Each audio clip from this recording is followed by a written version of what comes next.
Hey guys, I hope you had a great Thanksgiving break. You ate way too much turkey like I did, and you and your family had a chance to relax a little bit. Well, this week we're going to dive right into our first moral focus topic, which is self control. By now, you guys, I'm sure, have had a lot of practice defining self control. And I'm excited to actually dive into this because we get to look a little closer on what the eighth grade expectation is for that, too. As you guys can see, the definition for eighth grade for this month is to display appropriate restraint for any given situation, even those out of your control, which can be some of the most challenging things that you'll run into as an adult or as a kid. And for eighth grade, there's actually an additional definition and things that you guys need to work on. The basic definition is the ability to regulate, meaning to control or manage your emotions, your desires, and your reactions. And today, I really want to focus on your reactions because displaying appropriate restraint is really about your reactions. When something happens, how are you going to choose to respond? Do you do it automatically or do you stop and think about how you're going to actually respond? It's really difficult sometimes, but we're going to dive in deeper. When preparing for this lesson, I automatically thought of a psychologist named Viktor Frankl, who was a Holocaust survivor. And I'm sure you've read and heard about the Holocaust and all the events that happened and how horrific those kind of things were to live through and experience. And he specifically found a way to make sense and give meaning to the things that he was going through. It was the only thing that allowed him to keep his sanity. And afterwards, he developed a approach to psychology that has helped a lot of people handle the things that they're going through. And the reason I thought of him was he has this quote that has really stuck with me, especially since I've become a parent. It's that between stimulus and response, there is a space, and in that space is our power to choose our response. And in our response lies our growth and our freedom. Let's break that down. Between the stimulus, meaning the thing that happens to you beyond your control, and your response, how you actually respond to it, there's a space. Now you may say, what do you mean space? There's that moment before your reflexes take over where you can pause and think about how you're going to respond. Our power to choose. And through those changes or responses, that's how we grow and become better people. So, as I was getting ready for this lesson, I was thinking, I can't really think of a good example for eighth graders because I'm not an eighth grader right now. And it's been a while. And I honestly don't remember that well what you guys go through on a daily basis. So, to make it more real, I thought of my own example and how I'm trying to regulate or control my reactions. So, this is my 3-year-old Ava. And I mean, she looks really cute in this video, but there are moments where it's intense. And I'm sure if you have brothers or sisters, you know. But let's just watch this a second.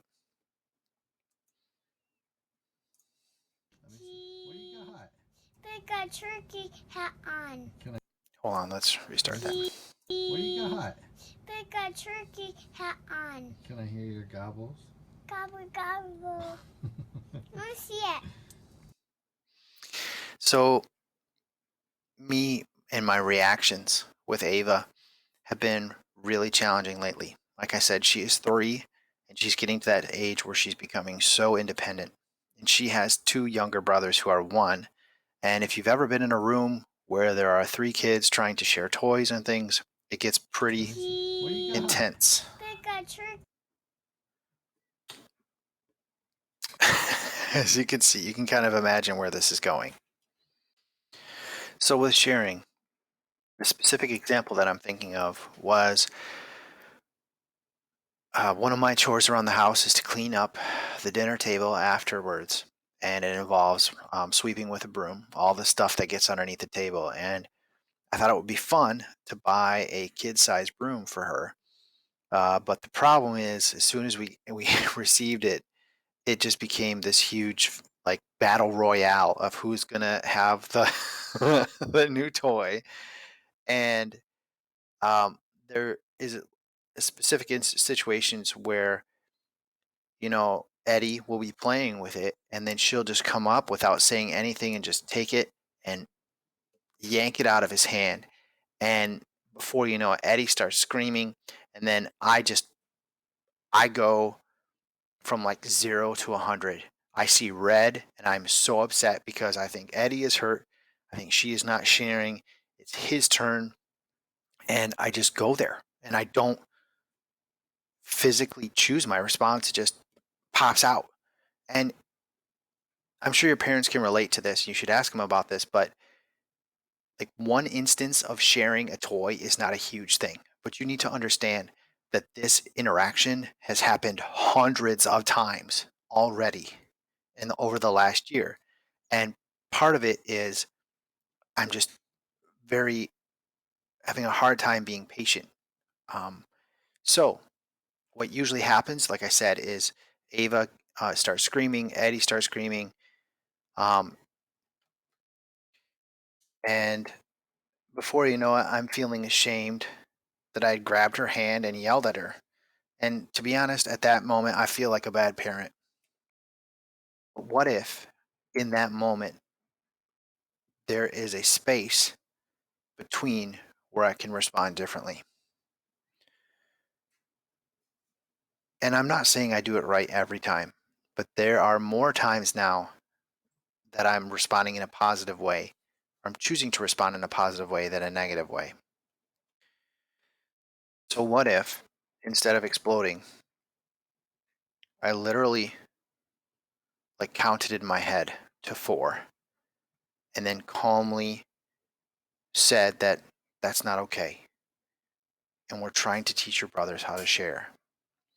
I could have said, "Could we try that differently? Maybe you can trade him something or maybe we can take turns. Do you need me to set a timer? And if not, if we can't handle that, then maybe we need to take a break from that item that's giving us a little bit of a problem." And she is so in tune with my emotions and she's watching me go from furious to counting down and then being calm. And you can explain to a kid how to do that, how to regulate their emotions. That is something that they need to see you do in order for them to learn that skill. And so in a weird way, I'm programming her how to regulate her own emotions. And I've actually seen her start doing it. And it's one of the biggest moments of pride that I've ever experienced in my life. So here's a slide that I didn't get to show you, but you can just imagine me in that moment just going crazy. But like I said, she is a wonderful kid and she is learning that skill from me and I'm by no means perfect and I still need to practice it on a day by day basis. Every time I stop and choose how I'm going to respond, then the better I get at it, the longer that space becomes and the more time I have to actually change my reaction. So you may ask, well, Mr. Taylor, like why, how does that apply to me? Or like I get that you have kids, but I don't. And my life is a little different right now. And I get the idea of what you're trying to say. And I, enjoyed your story, but I don't have any practical things that I can take with me. Well, I've got some tips for you, and I want you to write these down. And they're in the form of questions. I believe there's 4 questions that you can ask yourself to kind of work on this. One is, what kind of person do you want to be? For me, I know that I want to be a good, patient father and lead by example. I want to help my child regulate her powerful emotions. And you may think her being upset with a toy is not a huge thing, but to her, it is.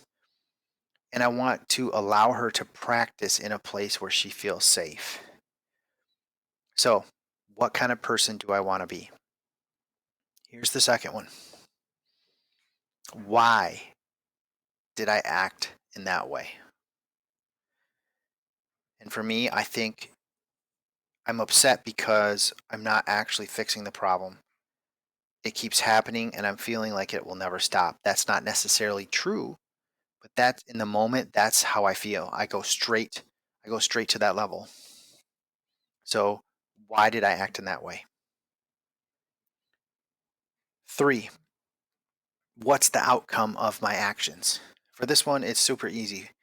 I can see how hurt my child looks and it makes me feel terrible.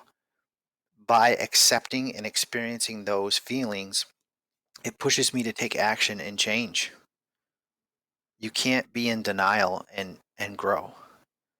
So, what's the outcome of my actions? Number 4, what response would work better?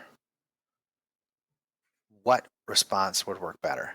For me, I provided an example where I would pause, breathe, and respond differently.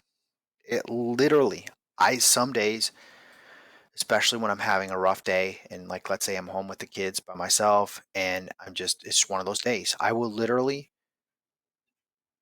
in the bathroom look in front of the mirror and like rehearse and practice saying the responses.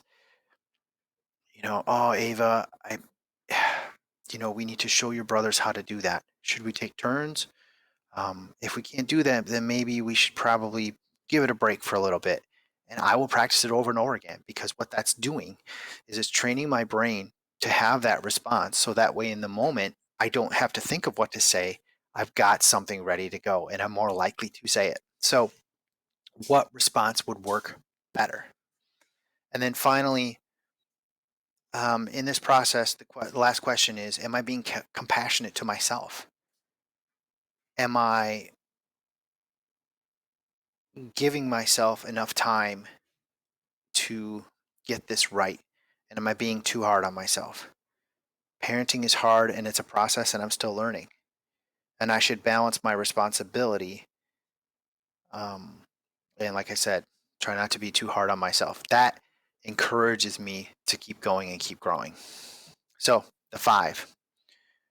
What kind of person do I want to be? I want you to say these after I say it. What kind of person do I want to be? Why did I act that way? What is the outcome of my actions? What response would work better? And finally, am I being compassionate to myself? So, my question in closing for you guys is what reactions are you struggling with right now? Could you write these down? And I want you to also complete the Google Forms questionnaire that I attached to this so that way I can read some of your responses. Um, Again, I would just encourage you guys to be honest with me, and I look forward to seeing you next time. Have a good week, okay?